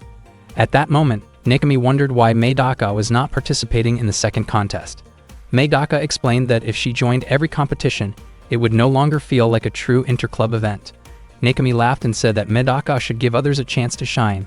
Nekami also mentioned that Medaka seemed to have already drawn the attention of the 3 members of the swimming club, who were known for being extremely difficult opponents because they were willing to push themselves very hard for financial rewards. Medaka then asked whether Nekami knew anything about the 3 swimmers. Nekami explained that Umiumichi was in the same class as her. While most members of the special teams were considered eccentric, Umiumichi blended into the classroom more naturally. Nekami believed that Umiumichi was a different kind of genius when compared to Medaka and Kaoki. He excelled in butterfly stroke, backstroke, sprinting, long-distance running, and medley events. Nekami described him as a true all-rounder. Suddenly, Mohana appeared and said that she did not really need others to understand her group, but she could explain what she and her teammates wanted. Their goal turned out to be creating a pool filled with money. It had been the shared dream of the 3 of them to swim in a pool full of money every single day. Meanwhile, Kaoki told Zenkichi that it would not be appropriate for the student council, as the event organizer, to dominate the competition, but that did not mean they should hold back. Zenkichi understood and felt motivated to give his best effort. He planned to match Kaoki's running speed as closely as possible. Kaoki admitted that he felt lucky to have such a reliable partner. When the starting signal was given, Zenkichi and Kaoki immediately sprinted forward. However, their steps were not well synchronized, and they ended up arguing while continuing to run. Hansode laughed as she watched their behavior. Danzaku described the scene as awkward and unfortunate. Even so, Zenkichi and Kaoki ran at an incredible speed, making Isagi and Ariya, as members of the track club, feel slightly embarrassed. Meanwhile, Umiumichi and Satsu remained calm in last place, which made Danzaku feel confused. Hansode laughed and praised Umiumichi for being able to stay in sync with Satsu's movements for over 20 meters. At that moment, Umiumichi and Satsu briefly stopped and prepared to do something unexpected. To everyone's surprise, they began swimming together despite having their legs tied. Their movements were perfectly coordinated as they submerged and resurfaced for air. Danzaku was shocked to see the swimming club performing such a daring yet controlled maneuver. The two swimmers moved swiftly and smoothly, passing their opponents one by one. For their final move, they leaped into the air like flying fish before finally reaching the finish line. They secured first place, followed by the track club in second place, and the student council in third. Zenkichi and Koki were still in disbelief that Yumimichi and Satsu had swum with their legs tied, knowing how risky it could be. Zenkichi genuinely wondered whether Yumimichi and Satsu ever thought about their own safety during the race. The third contest involved catching eels, with only one participant from each club allowed to compete. Nakami managed to catch 9 eels, and Mokana from the swimming club also caught 9. Meanwhile, Medaka, the student council president, did not score any points because the eels in front of her scattered before she could catch them. By the end of the third contest, the swimming club held first place, followed by the track club in second, while the student council fell to 8th place. Koki and Zenkichi had no idea what kind of contest would be held in the final round. The final event was intentionally not decided by the student council to ensure fairness. Koki mentioned that the last contest would be chosen by Danzaku. Zenkichi felt that this decision actually made things less fair, since it allowed the swimming club to participate in a water-based event. Suddenly, the 3 members of the swimming club approached them. Satsu laughed and said that he had hoped the student council would be more intense. He felt very confident that his club would take all the prizes. Zenkichi wondered if there was anything the 3 of them cared about besides money, especially since they could simply enjoy the competition itself. Satsu firmly believed that money was the most valuable thing in the world. Suddenly, Medaka appeared and described the 3 members of the swimming club as deeply pitiful, considering that they had once been sincere and dedicated swimmers who never sacrificed their integrity for money. Medaka was convinced that the 3 of them had gone through traumatic experiences that eventually changed them into people who prioritized money above all else. Koki was completely captivated by Medaka's words, while Zenkichi commented that Medaka's greatest talent was her divine sense of virtue and righteousness. Medaka promised that she would rehabilitate Yumimichi and his teammates by inspiring them to use their money for meaningful contributions instead. In contrast, Satsu arrogantly claimed that he would drag Medaka into despair. Meanwhile, Danzaku asked Hansode what kind of contest should be chosen for the final round. Hansode was thrilled to make the decision and settled on an aquatic cavalry-style competition. Danzaku then asked Hansode to explain the rules in detail. Hansode adjusted the rules to give clubs that were behind a better chance to catch up. Headbands taken from the top-ranked club would be worth significantly more points, with the highest-ranked club's headband valued at 16 points, while the lowest-ranked club's headband would be worth only 1 point. This setup naturally made the leading club the primary target. Zenkichi strongly agreed, believing the rule would greatly boost everyone's motivation. He was so satisfied with Hansode's rules that he openly expressed his fondness for her. Medaka responded by lightly reprimanding Zenkichi and reminded him that he was free to admire anyone he liked, as long as he never forgot his responsibilities as a member of the student council. Medaka then insisted that their first priority should be defeating the swimming club. Elsewhere, Satsu asked about Yumimichi's plan. At that moment, the swimming club had 48 points, while the student council had 33. If the student council managed to take the swimming club's headbands, they would rise to the top position. However, if the swimming club succeeded in taking the student council's headbands, they would gain a 15-point lead over the track club. Even if the track club defeated the orchestra club and earned 14 points, the swimming club would still remain in a safe position. According to Yumimichi, the rules were not designed to help those who were behind, but rather to corner the student council. Mokana felt that following the expected scenario would bring no real benefit, and she suggested taking a safer route by targeting the headbands of the 7th-ranked team instead. Yumimichi agreed, and the group remained focused on the financial rewards they aimed to secure. Just as they were about to carry out their plan, Medaka suddenly asked whether they intended to avoid confrontation. She challenged them directly, determined to teach them something she believed was far more valuable than money. Mokana was taken aback by this, while Satsu tried to stop Medaka, sensing that the topic was deeply sensitive for Mokana. Mokana withdrew her earlier remarks and grew irritated by Medaka's attitude. She put on her headband and urged Yumimichi and Satsu to face Medaka head-on. As soon as the signal was given, the swimming club and the student council immediately clashed. Both sides pushed against each other with intense determination. Danzaku wondered whether the two teams would end up evenly matched. Hansode explained that the main issue lay in their foundation. She believed the student council had the advantage in raw strength, but their formations required 2 people per base. She also noted that even without water in the pool, the swimming club would still surpass them in teamwork. Medaka openly acknowledged how impressive the swimming club was and expressed genuine admiration for their strength. She admitted that she had a natural fondness for anyone who managed to impress her. Mokana was confused by Medaka's words, especially since Medaka had previously criticized the three of them for being obsessed with money. Medaka then pointed out that their tactics were dangerously extreme, as they were willing to put their own lives at risk for the sake of money, and she could not understand how they could treat such a mindset so casually. She stated that the three of them had become completely consumed by money. Mokana grew angry and insisted that Medaka had no understanding of their situation. She explained that her father had left home because the family had no money, and her mother became ill after working herself to exhaustion. She also shared that Yumiumichi's parents had separated due to financial hardship, and that the orphanage where Satsu was raised had been forced to shut down because it ran out of funds. Those experiences were the reason money had come to matter more to them than anything else. Mokana believed that sacrificing everything for money was acceptable, because people would be deeply distressed if they lost their wealth, yet would feel nothing at all if the three of them simply disappeared. All of a sudden, Mokana managed to push Medaka away, sending her flying. Seeing this, Kauki and Zenkichi immediately threw their life rings toward the spot where Medaka was about to land. Yumiumichi felt confident that Medaka's fall would secure their victory in the contest, and that no one would be able to beat them after that. Unexpectedly, Medaka stood firmly on top of one of the life rings. She stated that even if Yumiumichi and the others were living lives that felt like hell, that was still not a reason to throw those lives away, and she considered the three of them to have made a costly mistake. Medaka also mentioned that Mokana had completely provoked her anger. Danzaku watched in awe as Medaka balanced herself on the life ring, while Mokana could hardly believe that Medaka was capable of such a feat. Medaka then used all 4 life rings to support her hands and feet on the water's surface. Zenkichi cheered her on, encouraging her to win the contest. Medaka quickly leaped toward the swimming club's foundation and pushed forward with all her strength. Her hand reached Mokana's headband as she expressed that Mokana might be able to recover lost money, but a lost life could never be brought back. According to her, nothing was more important than life itself, and if the three of them were to die, she would be deeply saddened. Medaka jumped while holding on to Mokana, pulling her along into the water. The unexpected move shocked everyone watching.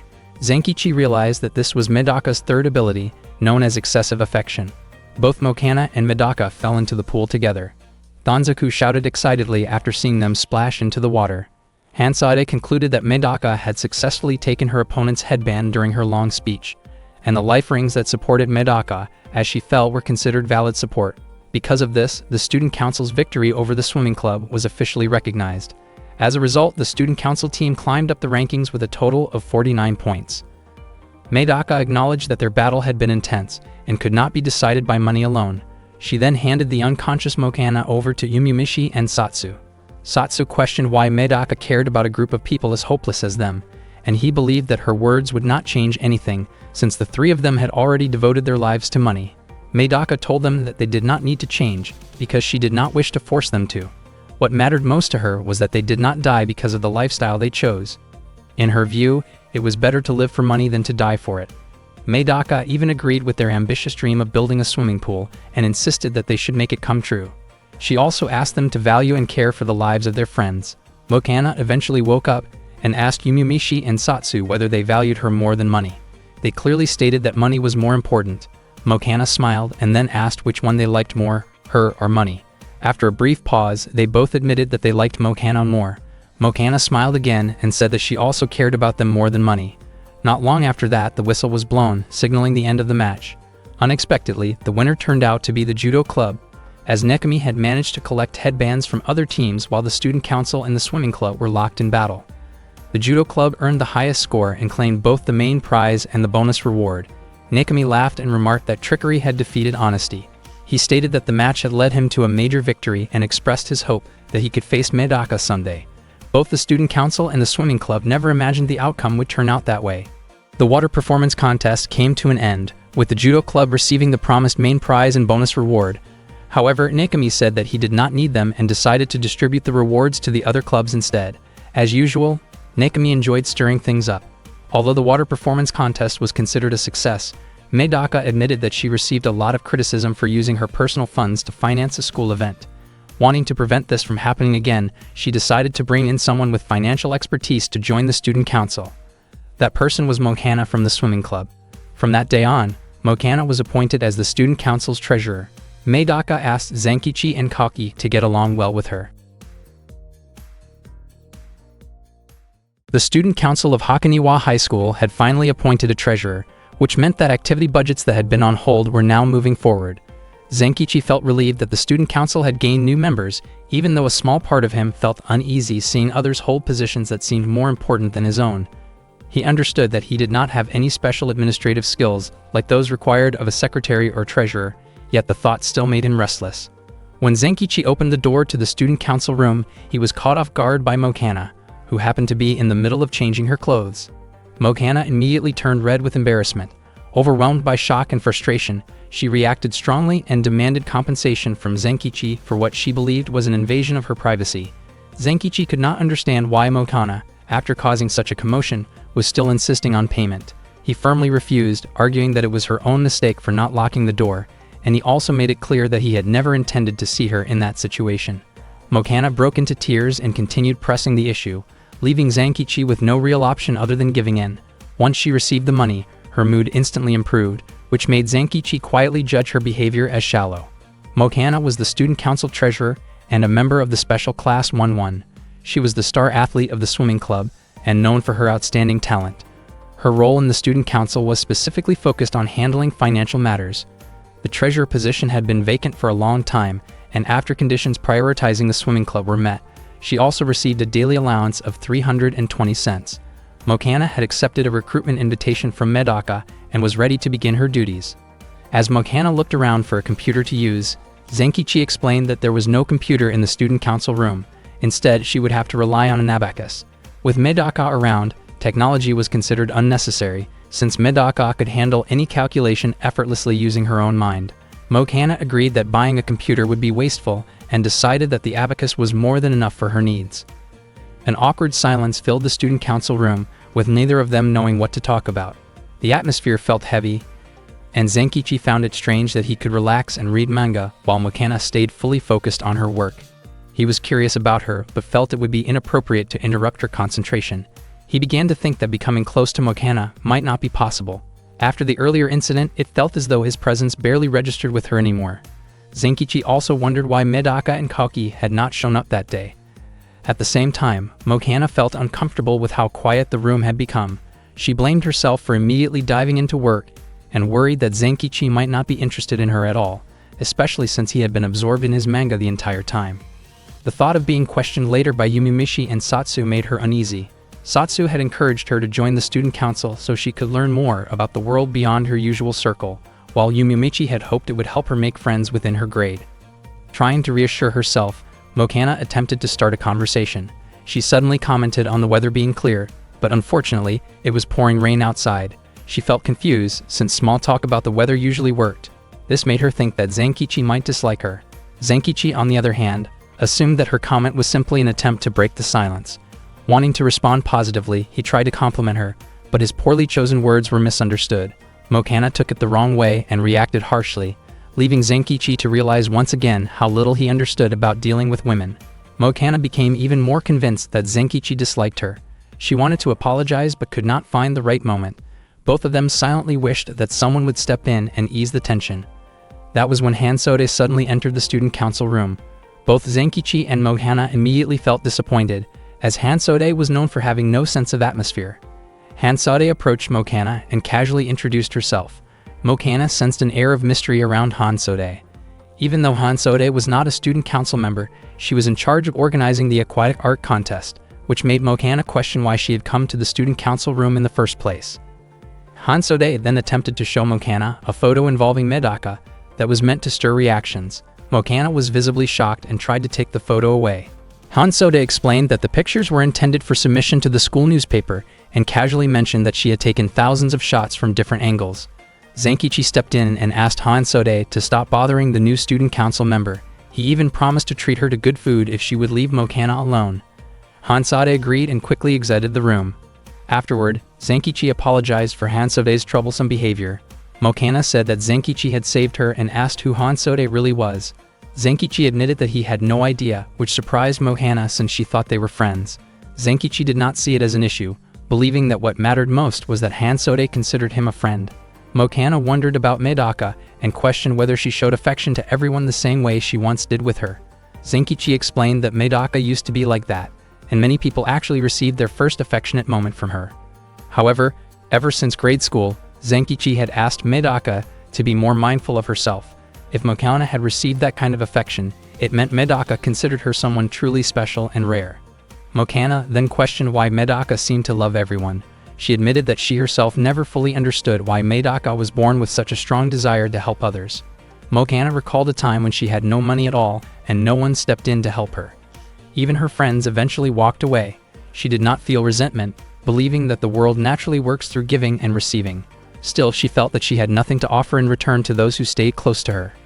Zenkichi asked whether Mokana could say the same about her relationship with Yumimichi and Satsu, questioning whether those bonds were also built on mutual give and take. Mokana firmly stated that Yumimichi and Satsu were different because they felt like family to her. It felt natural for her to care about them deeply. Zenkichi pointed out that Medaka was actually the same, as she viewed everyone on Earth as part of her family. Because of that, Medaka could not simply stop caring about Mokana. Earlier, Medaka had noticed Mokana pacing back and forth in front of the suggestion box.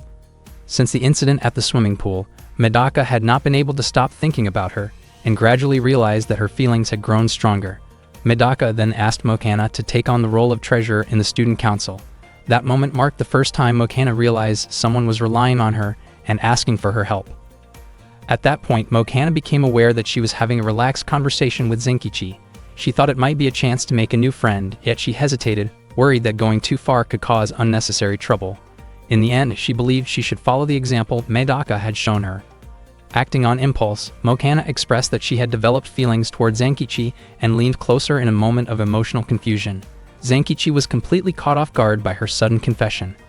At the same time, Medaka and Koki were walking down the school corridor toward the student council room, deeply engaged in discussing the challenges of managing council responsibilities. Upon arriving, they were shocked by the scene before them, as Mokana and Zenkichi appeared to be in an awkward and misleading situation. Medaka remarked that young people were free to explore their feelings, but they should at least choose a more appropriate place or ensure privacy. Koki could not understand why Zenkichi would even end up in such a situation inside the student council room. Zenkichi insisted that they had misunderstood everything and claimed he did not need their advice. On another day, Kizashi, a first-year student from the art club, asked Medaka to become his model.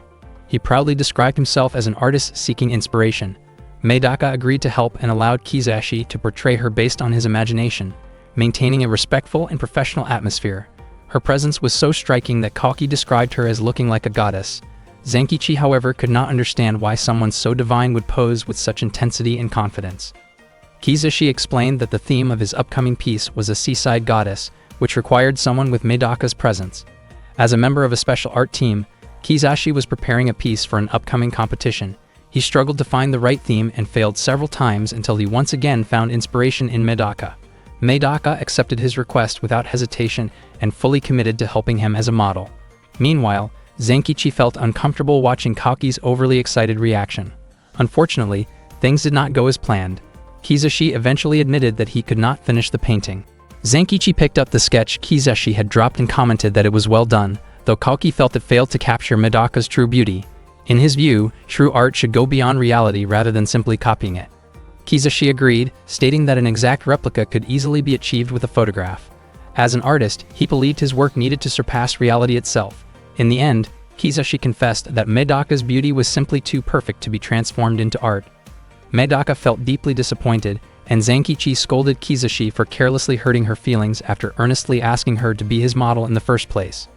Kizashi defended his attitude by claiming that artists must follow their instincts freely, believing that without such freedom, true art could not exist. Zenkichi asked Koki what they were supposed to do next. Koki felt that there was nothing Zenkichi needed to do, and if Medaka was not the right fit, then they simply had to look for another model. Later that day, Zenkichi approached Isagi and offered her the role of a swimwear model. Isagi firmly refused. Zenkichi then asked her to reconsider and hinted that he might reveal Isagi's past misbehavior if she did not think it over. Isagi was confused by how shy Zenkichi looked despite trying to pressure her. Zenkichi explained that only Isagi could do it, believing that her well-trained physique, shaped through sports, would carry strong artistic value. Isagi became flustered after hearing that praise, and in the end, she agreed to help. Unexpectedly, Kauki had also found another model and brought Nakomi with him. Kauki and Zenkichi continued to argue, each fully convinced that the model he had brought was the best choice. Kizashi expressed deep gratitude to both Izagi and Nakomi and promised to create a true masterpiece. They soon prepared themselves to pose for him, ready for the painting process. However, disappointment struck once again, just like what Medaka had experienced earlier. Kauki grew increasingly frustrated as Kizashi became more unpredictable. From Kizashi's perspective, art should never be created through fear, and he honestly admitted that Izagi and Nakomi intimidated him. Zenkichi and Kauki discussed whether they needed to search for yet another model, but suddenly Kizashi became completely captivated by Mokana, standing in front of him, and asked her to become his model. Mokana immediately refused. Zenkichi was certain she would turn him down after witnessing what had happened before. Kizashi then offered Mokana a generous payment if she was willing to help. Upon hearing that, Mokana quickly agreed. Kauki was surprised by how considerate Kizashi seemed toward Mokana. However, to everyone's shock, Kizashi canceled the idea himself, explaining that Mokana resembled a poolside goddess rather than the beach-inspired figure he was seeking. Mokana was clearly disappointed after realizing she would not receive the promised payment. Zenkichi once again asked Kauki what they should do next, and Kauki felt that the student council had failed in their mission. Suddenly, Medaka stood up and urged them not to give up so quickly. Kauki and Zenkichi asked if Medaka was truly okay. Medaka explained that inspiration meant creating bolder, fresher ideas and reminded them that the Hakoniwa High School Student Council still had 2 members left. Kauki and Zenkichi then stepped forward to help by posing themselves. To their surprise, Kizashi's brush began moving wildly, driven by intense focus. He kept painting, but before long, he discarded the canvas, unable to define what the artwork was becoming. Medaka described him as someone overwhelmed by creative waves. She realized that they had truly run out of ideas. Izagi commented that Kizashi's self-centered approach had gone too far. Nakomi wondered if even 4 girls had not been enough and urged Kizashi to stop complaining and try painting again. Kizashi admitted that he was in a hurry, but he would only paint what he genuinely wanted to paint. He openly acknowledged his selfishness but insisted that he was not careless. Medaka appreciated his honesty, yet the situation remained unchanged. Zenkichi asked what kind of goddess Kizashi was truly searching for. Kizashi believed that artists were destined to struggle until they found the perfect idea. Not long after, Hansode arrived and invited Zenkichi to go to the cafeteria with her. The moment Kizashi saw Hansode, his eyes filled with emotion. He asked her to change into a swimsuit and wear a float ring as part of the concept. To Kizashi, Hansode's innocent expression, simple figure, and undeveloped features surpassed all the previous models. He considered it the purest form of art. After finishing Hansode's painting, Zenkichi realized that Kizashi had been searching for a goddess filled with untapped potential, something that Medaka and the others could not represent. Hansode did not fully understand what that meant, but she felt proud to have stood out among everyone else. Hansode became Kizashi's final model and was rewarded with cafeteria vouchers. After that, Kizashi submitted his artwork to the contest he was participating in.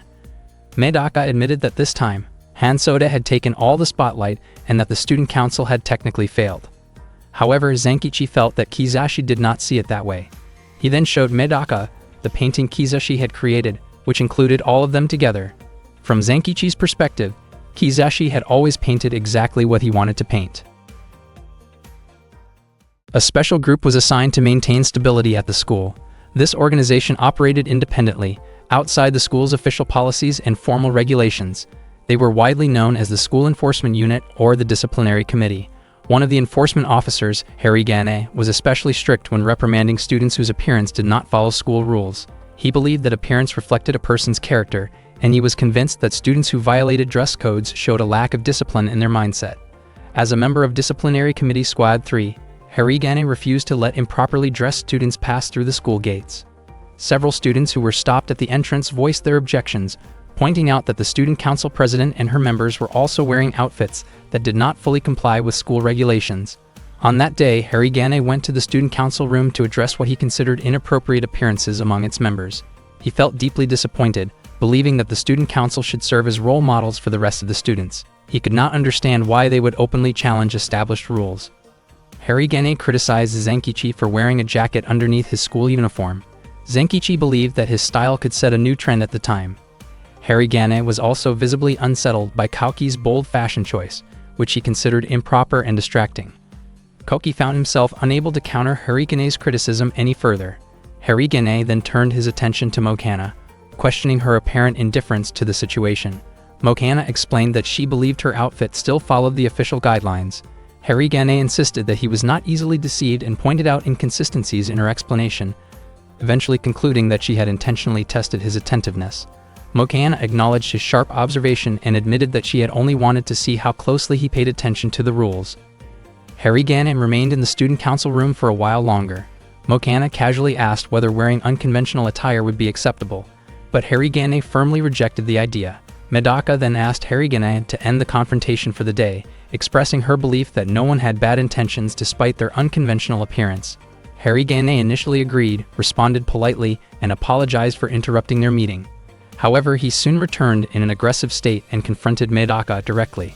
He claimed that Medaka was the most problematic of all and that her manner of dress was the most embarrassing example on campus. Medaka believed that Harigane's judgment was misguided, as she felt no part of herself was shameful. Harigane argued that her outfit set a poor example by revealing elements that could influence other students negatively. Medaka dismissed the concern and showed no embarrassment over her appearance. Harigane warned her to consider how her actions might affect the student body, especially if others chose to imitate her. Medaka went even further, suggesting that her outfit could be proposed as a standard uniform for female students. Harigane strongly rejected this idea without hesitation. Meanwhile, Zenkichi was surprised to see that Medaka was also being scolded by Harigane. Koki believed that Medaka was preparing an overwhelmingly persuasive argument that would leave listeners unable to object. Harigane demanded that Medaka change her appearance immediately, but Medaka firmly refused. This refusal only intensified Harigane's anger. After he left, Koki reminded everyone that opposing the disciplinary committee was not a trivial matter, especially given Harigane's reputation for strict enforcement. Harigane was widely known by the nickname Iron Fist. He was a rule enforcer personally recruited by the head of the disciplinary committee. In order to maintain order, he had been granted authority to use force when necessary, a policy that had reportedly led to a sharp decline in serious disturbances since his rise to prominence. Medaka admitted that she disliked the idea of someone being granted such authority. While she understood his intentions, she firmly believed that she herself had done nothing wrong. In her view, humans were not born to obey rules blindly. Instead, rules were created to protect people. After leaving the student council room, Harigane felt extremely frustrated. His anger spilled over into his surroundings, and his intense behavior frightened nearby students. He was deeply resentful that Medaka held the position of student council president.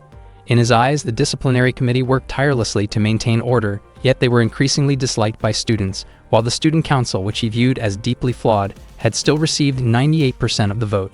Not long after, Zenkichi approached Harigane. Harigane stated that he intended to report Medaka to the head of the disciplinary committee. Zenkichi asked him to reconsider.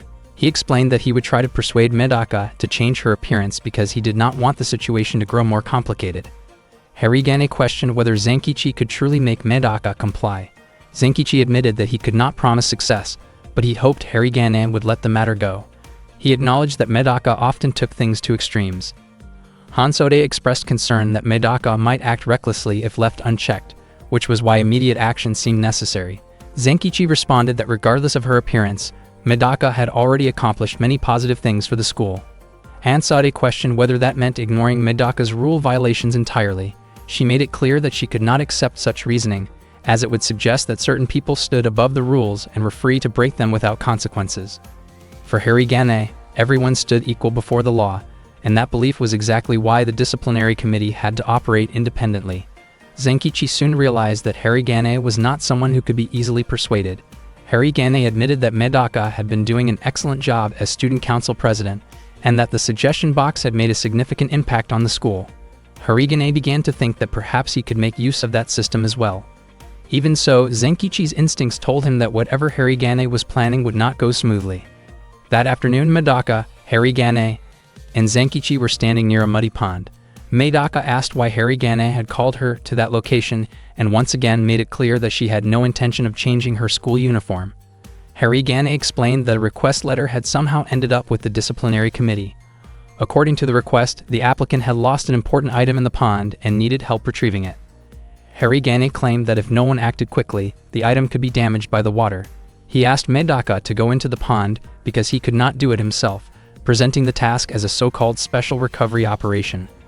Harigane was confident that Medaka would change into swimwear before entering the pond, and, at that moment, he planned to replace her uniform with a standard one. That way, he believed he would not need to report the issue to the student council president. When Harigane asked what Medaka intended to do, she immediately jumped into the pond without removing her uniform. Harigane was stunned by her actions and worried that her uniform would be ruined by the dirty water. Medaka, however, treated it as nothing more than an ordinary uniform. Zenkichi acknowledged that Medaka often went to extremes and ignored school rules, even when she tried to change her outward appearance. Medaka then asked what item had been lost. Harigane entered the pond as well and claimed that what he had lost was his own sense of conscience, which Medaka had helped him recover. Medaka felt relieved, believing that Harigane's conscience had been found before it could be completely ruined by the water. Afterward, they climbed out of the pond, and it turned out that Medaka had brought a spare uniform with her. Harigane had not brought a change of clothes and was left wearing a completely soaked uniform. Medaka offered her spare uniform for Harigane to wear. Soon, everyone gathered to watch as Harigane was punished for wearing a uniform that did not follow regulations. Hansade asked Zenkichi why Harigane had ended up being punished like that. Zenkichi explained that Harigane had tried to trick Medaka into changing her uniform. Harigane became extremely frustrated and felt a strong resentment toward Medaka. Later, Hansode was walking down the hallway with Zenkichi and invited him to go look for pancakes after school. Zenkichi found it strange that Hansode never seemed full, as if she had a bottomless appetite. Suddenly, Harigane scolded her for eating while walking and for eating in inappropriate places around the school. Zenkichi and Hansade jokingly labeled Harigane as an overly strict committee member. Harigane attempted to detain Hansode, insisting that her behavior needed to be corrected. He moved aggressively toward her, and Zenkichi tried to stop him. But Hansode pushed Zenkichi toward Harigane instead. The two collided and fell to the ground. Zenkichi was momentarily stunned when he saw Harigane's face without his glasses. Hansade commented that if she were part of the disciplinary committee, she would avoid drawing attention to herself, especially since many students already wanted payback for Harigane's harsh standards. Because of that, she felt Harigane should leave her alone. Hansode quickly walked away. Harigane tried to stop her, but Zenkichi asked him to let her go. Zenkichi pointed out that as long as Harigane provided Hansode with food, she would likely cooperate. Zenkichi then handed Harigane his glasses. Suddenly, Harigane's hand and Zenkichi's hand were locked together by a pair of handcuffs Harigane had brought with him. Zenkichi was convinced that Hansode had intentionally pushed him so this would happen. Zenkichi admitted that the handcuffs were incredibly strong, and Harigane explained that they had been specially ordered from top-grade military suppliers. Zenkichi asked Harigane to unlock them immediately, since he had done nothing wrong. Instead, Harigane launched into a long explanation, which irritated Zenkichi because all he wanted was the key. Unfortunately, Harigane did not have the key with him. Zenkichi commented that if that was the case, the two of them would have no choice but to stay together constantly. Hearing this, Harigane broke down in tears and suggested going to the disciplinary committee room, hoping the key might be there. Zenkichi had no choice but to agree, since they were physically bound together. Along the way, other students stared at them and even took photos of Harigane and Zenkichi as they walked through the school, still handcuffed side by side. Zenkichi wondered whether someone was really targeting Harigane, just as Hansode had suggested. Harigane explained that the ones involved were the Makindu, two students known for using metal and wooden batons. Harigane had confronted them before and taught them a lesson, but instead of backing off, they only grew more resentful toward him. If they showed up again, Harigane was determined not to let them hurt Zenkichi. As Harigane and Zenkichi stepped out of the elevator, they were surprised to run into Medaka. She appeared to be thinking about how to bring the conflict between the student council and the discipline committee to an end, but it seemed that Harigane and Zenkichi had already taken action ahead of her. They quickly realized that Medaka had misunderstood the situation and explained what had actually happened. Zenkichi then asked Medaka to remove the handcuffs. Medaka requested the other cuff from Harigane and tried attaching it to herself and Zenkichi so she could figure out how to undo it. Unfortunately, she ended up stuck as well, making the situation even more complicated. The three of them walked together in that awkward state and quickly became the center of attention among the students. Zenkichi could not help but think about what kind of mistake he must have made to end up handcuffed like this in the middle of school. When Medaka noticed a student struggling to organize scattered documents on the floor, she immediately stepped in to help. After that, she continued assisting other students who were having trouble with various tasks. Harigane began to realize that bringing Medaka along to the discipline committee room might not have been the best idea. She was easily distracted, and her popularity made it hard for her to move unnoticed. Zenkichi pointed out that Medaka naturally stood apart from the two of them. Harigane admitted that ever since he joined the discipline committee, no one had greeted him warmly anymore, and his former friends had slowly drifted away. Zenkichi explained that the discipline committee simply carried a different kind of responsibility. As the three of them walked across the school courtyard, Medaka suddenly noticed a pair of students who looked like they might cause trouble. She urged them to leave the area immediately. Just as expected, the two students were carrying metal and wooden batons. They were the Makin-do. Seeing that Harigane could barely move because he was handcuffed, the Do became overly confident and tried to surround him. They rushed in from opposite sides, clearly intending to overwhelm him. Harigane grew concerned and told Medaka and Zenkichi to stay behind him. Medaka did not even understand why she was supposed to hide, but Harigane reminded her that maintaining order was the duty of the discipline committee. As the Makin-do closed in, Zenkichi and Medaka reacted quickly and disabled the batons with precise kicks, rendering them harmless.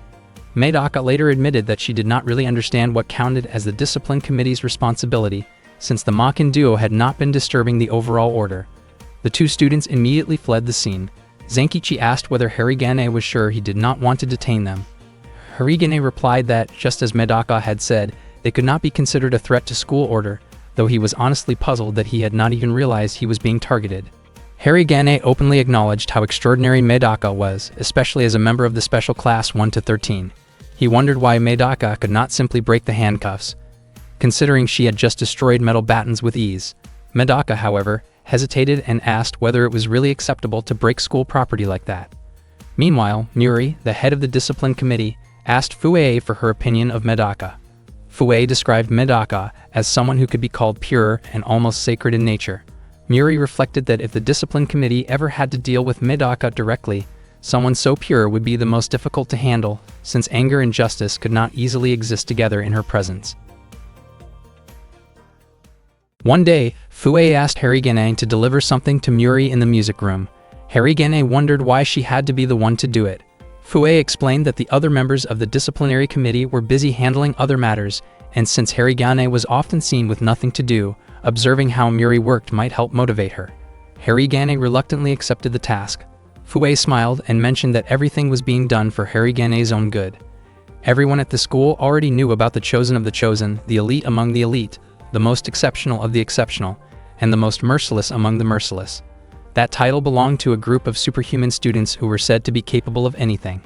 They studied in a special class filled with model students who received special treatment and were not even required to attend classes regularly. Class 13 at Hakoniwa High School.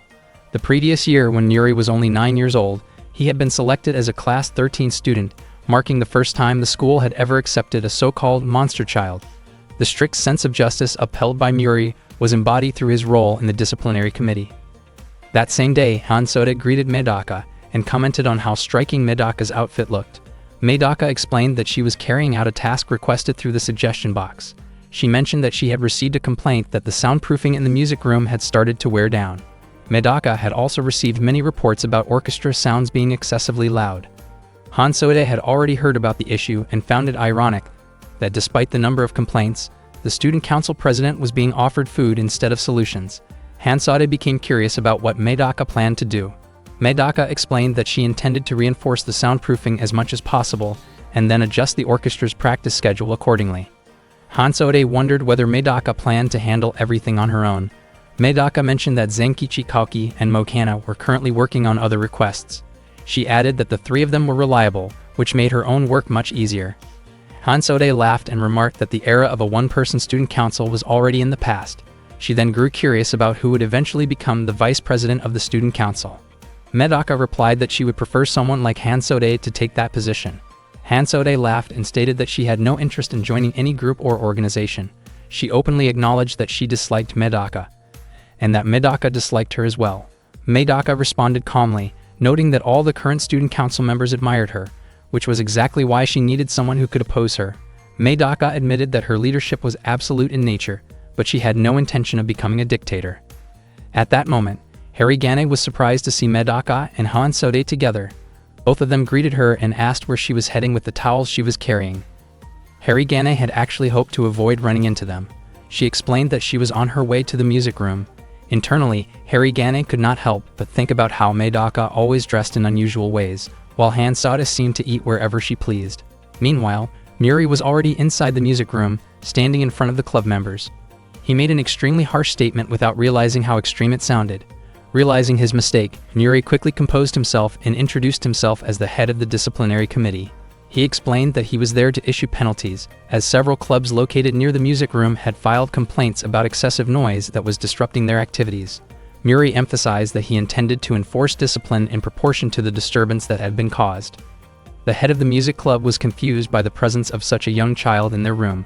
One of the students explained that Muri was the head of the disciplinary committee, a student who had skipped grades and belonged to class 13. The club leader was shocked, having believed that Medaka was the only class 13 student who actually attended school. Still, the club leader felt there was no need to worry, assuming that Muri was just a child who could be persuaded easily.